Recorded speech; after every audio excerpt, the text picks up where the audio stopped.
All right, let's get right into this one. So you have this case, a residential fire. And on the surface, it seems totally straightforward. I mean, the investigation was already done. Case closed. But what we're about to see is that sometimes the real work, the most important work, actually begins after everyone thinks the job is finished. It starts when you go back to that scene and you decide to look past the simple, easy answer. And that really brings us to the heart of this whole story. It's this idea of the re-entry. That's what investigators call it when you go back for a second look. And, that's where your first assumptions, your initial hypothesis, really get put to the test. It's a dangerous time for a bad theory, that is. But for finding the truth, it's absolutely crucial. In this case, wow, it's a perfect example of why that matters so much. Okay, so let's set the stage. Where did this all begin? Well, the first investigation had already wrapped up. The reports were filed, everything was official, the cause of the fire was down in black and white. As far as everyone was concerned, this one was in the case closed pile. So what was that official cause? An accidental fire, they said, from careless smoking.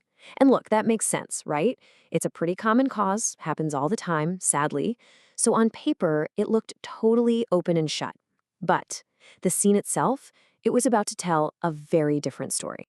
See, when investigators went back for that all-important second look, that re-entry, the whole official story just started to fall apart. The actual physical evidence, the burn patterns, the little details hiding in the soot, it started to argue with that nice, neat conclusion they'd come up with. And this new investigation, it all started with one little thing, an anomaly, a clue, just sitting there on the floor. It was the kind of detail that's so easy to miss, especially if you think you already have the answer.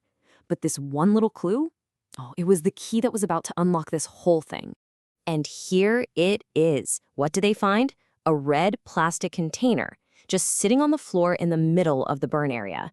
Now, the key phrase here is distinctly melted. We're not talking about a little bit of scorching or some soot. No, this thing had been hit with some serious direct heat right there on the floor. And right away, that raises a huge question. Think about it. A fire from a cigarette, that usually starts slow, right? It smolders in a couch or a mattress, up high. It just doesn't generate that kind of intense, focused heat needed to melt a plastic container sitting out on the floor. So this one piece of evidence, this one little container, it just didn't fit the story. It was a total anomaly. Okay, so with the whole careless smoking theory now looking pretty shaky, the investigators had to get creative. They started looking at things differently. Instead of focusing on what did burn, they started looking for clues in what didn't. They started hunting for what are called forensic ghosts, the shadows left behind by the fire. And this is such a cool concept in forensics. A ghost, or a protected area, is basically a clean spot left behind in all the chaos of a fire. Imagine an object was sitting on a table. The fire rages, soot goes everywhere, but underneath that object, the surface is protected. It leaves a perfect outline, like a shadow. These ghosts are basically a map of what the room looked like during the fire. So, with that idea in mind, they found their next big clue. Over in the area where the fire started, there's this simple folding table. And on top of it, they find two really important things. First, a perfectly clean square ghost, meaning something square was sitting right there. And second, underneath that ghost, there's a direct contact burn mark on the table itself. This wasn't from heat from the ceiling. No, something incredibly hot was sitting on this table. So now the investigators have a puzzle on their hands, right? They're looking for an object, it's square, it gets hot enough to literally burn a table. And it was right there at the start of the fire. The search was on. And where they found it? Well, it wasn't a pretty strange spot. Their search led them to a microwave oven. But here's the weird part. It wasn't on the table with the burn mark.